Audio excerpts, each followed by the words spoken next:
It was induction weekend at the International Tennis Hall of Fame, and this year's honorees, as usual, highlight some of the best the game has to offer. They've all overcome obstacles during their careers and lives, but each has made a lasting impact on the sport, ones that promise to endure a long time to come. Mike Davis played on the tour in the 50s and 60s, but he continues to be involved to this day. An executive with World Championship Tennis, the ATP, and the ITF, he was one of the early visionaries that realized just how important television was to the sport. He got NBC to broadcast the 1972 WTC final, in which Ken Rosewall's 5-set defeat of Rod Laver preempted the evening news. And he didn't stop there. He introduced concepts that are mainstays in today's game. Players wearing colored clothing. The yellow tennis ball, which showed up better on television. Placing player chairs on the court during changeovers. And introducing rules like 30 seconds between points and 90 seconds between games. All of which made tennis more television friendly.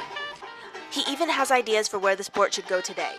He's a supporter of the controversial Blue Courts of Madrid and might want to prevent a repeat of Newport champion John Isner's 3-day, 11-hour Wimbledon marathon with Nicolas Mahut.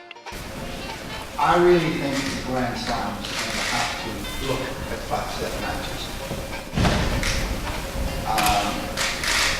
I'm not saying that they should change to 3 sets, but I think they need to shorten the men's matches. Fellow inductee Manolo Orantes was involved in another classic match that seemed to last ages. Down 2-0 to Guillermo Vilas in the 1975 U.S. Open semis, and down 0-5 in the 4th set. The second great Spaniard to play the sport rallied to victory and went on to beat then number 1 Jimmy Connors for the title.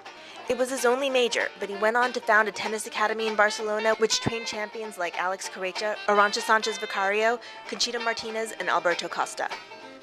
My whole life has been about tennis. First as a player, and after as an instructor. I always try to inculcate my passion and sportsman for the sport. Randy Snow was a pioneer in the sport of wheelchair tennis. Paralyzed at the age of 16, when he was already a state-ranked junior player, his career could have been over. If you have the opportunity to ever go to Wimbledon, coming out of the locker rooms, there's a sign written by the great poet and writer from England, Rudyard Kipling. It says, treat both triumph and disaster as imposters, either one. Randy took it one step further. On his terrible day, when his back was broken, that was his greatest disaster. But he took it further and became the greatest wheelchair tennis player in the world. Snow won 22 major titles during his career and became a 3-sport Paralympian, medaling in tennis, basketball, and track. He's certainly proven the point his father made when he accepted Randy's Hall of Fame certificate on his behalf. We're slowly getting to the point where people are beginning to realize that physically impaired athletes are really no different from able-bodied athletes. Gustavo Kuerten shocked the tennis world in 1997 when, as the 66th ranked player, he beat 3 top 20 athletes to take the French Open, his very first tour title. He went on to win 20 trophies in total, 3 at Roland Garros, and established himself as the one to beat on clay at the turn of the century, before, that other guy came along. The difference is the surface you have to suffer more. You have to be out there for many hours, use every weapon you can, fight like a warrior. That warrior spirit was apparent in his game. You don't become the first number 1 ranked player from Brazil without putting up a little fight. And he's fighting for the underprivileged too. Guga's Institute is dedicated to helping the poor and handicapped children of his homeland overcome their limited means, something he was able to do through tennis.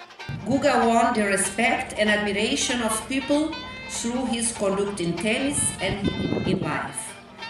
And he captured the love of children who turned him into a model to be followed.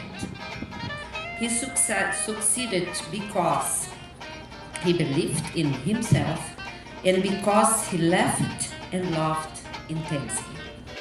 Jennifer Capriati's career was filled with intensity too, and not always the good kind. Having burst on the scene barely a teenager, she reached the semis in her Paris debut, became the youngest player ever to crack the top 10 at just 14, and even won Olympic gold. Jennifer and I grew up together. We were two teenagers on the tour, thrown into this adult world where the spotlight was so bright, the expectations and the demands intense.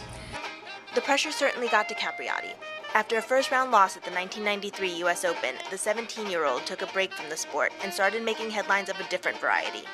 But she cleaned herself up and returned in '96, putting together a second career even more successful than her first. It hasn't always been easy, and I'm still learning.